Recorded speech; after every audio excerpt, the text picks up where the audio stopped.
xa mo dicía a miña nai, non te metas a empresario, que iso non che fai máis que dar disgusto. Sí, señor Bidueiro, claro, señor Bidueiro. E non chegamos, e mira como está isto. O decorado. Onde está o decorado que temos que acabar de pintar? Onde está? A saber onde está metido. E agora como vamos a facer? Non sei. Non sei. Señor Bidueiro, que tal? Bo día. Mañana nos abracía que estrenamos. Que si? Estes artistas de onde para cá, destes cuartos, non teñen idea, nin cerebro, non teñen nada. Non saben os cartos todos que me estou xogando entre el, aquí, a Galicia para estrear unha ópera. Cos cartos que hai que meter, os aforros de toda a miña vida. Xa case quedo sin eles. E isto é todo máis caro en todo o día.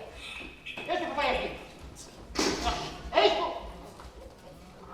Cacho, tedes todo perfecto. Non hai maneira con esta xente. Vai que traballadores teñen neste país. A ver, soldado, que faz aí? Veña, a escola, acaba de barrer. Acaba de barrer. Ai, Dios. Señor Bidueiro, carta. Que é? Unha carta para vostede chegou. E é de París. De París, señor Bidueiro, de París. Unha carta de París. Ah, que me quita la ópera. Unha ruina. Que ruina. Seguro. Pero abra, señor Bidueiro. Igual lle queren felicitar por este obra tan sobresaente que se está a facer aquí. Ou a mellor queren lle dar un premio, un recoñecimento por estrear unha ópera tan importante aquí en Ribadumia, señor Bidueiro. Trae.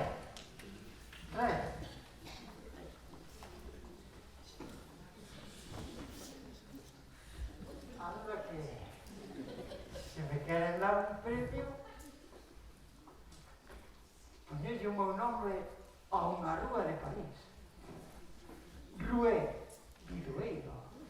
Ou esas calles largas que de 3 ou 4 kilómetros que están cheias de comercios, de roupa, de zapato, de madriñas. Avenue Bidueiro. Gusto local, non sabes, importante, onde é grandioso, onde están, que ten anos, e onde se xuntan as grandes personalidades, as músicas, as orquestas, os grandes artistas.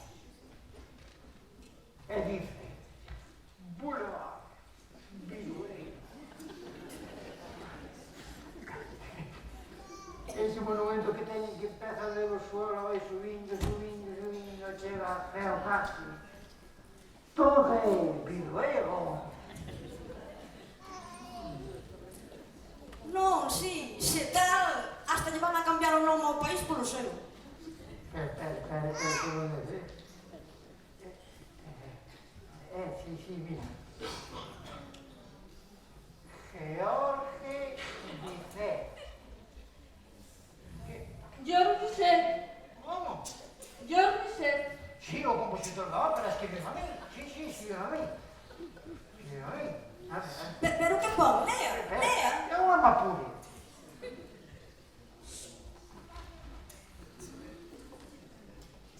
Ui, que hai un pouco máis de luz.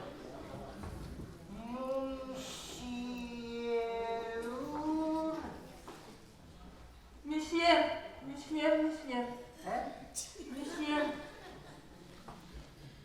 Diriges a min como... Monsieur. Estes franceses sí que saben, Nada. A ver que pon. Pero non me acurar. Mira que como veña en francés. Esas letras raras. Ábrete, penal.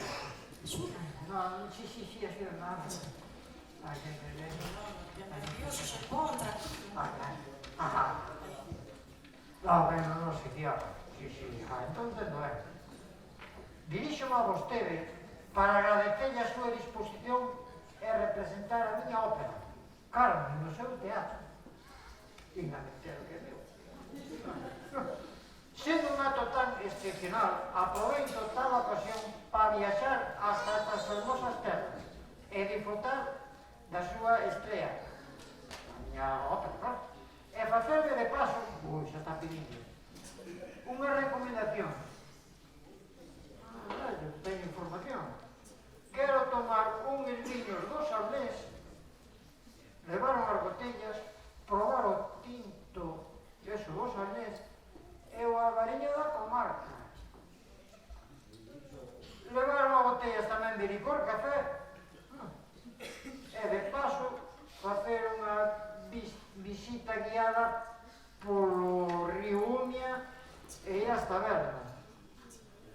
Sin máis que un saludo de George Bizet. Que ben, vai vir Bizet. Non está contento, señor Bidueiro? Vai vir o compositor que presentou a Carmen en esa obra tan grande. Estará contento, non, señor? Señor, está ben? Señor, atópase ben? Vai vir Bizet. Vai vir Bizet. Vai vir Bizet. Que desgracia. Como? Como? A peor montaxe da miña vida, o que digo da miña vida, a peor montaxe da historia. Pero que está dicindo? A ver, como que estou dicindo? Vai vir Bizet e non temos nada acabado. Eso é certo. O decorado ainda está sin acabar. O ballet, a saber, a orquesta, unha banda. Os cantantes, vamos a buscarlos, están cantando por la taberna. Vente, vamos a la miña reina, vamos.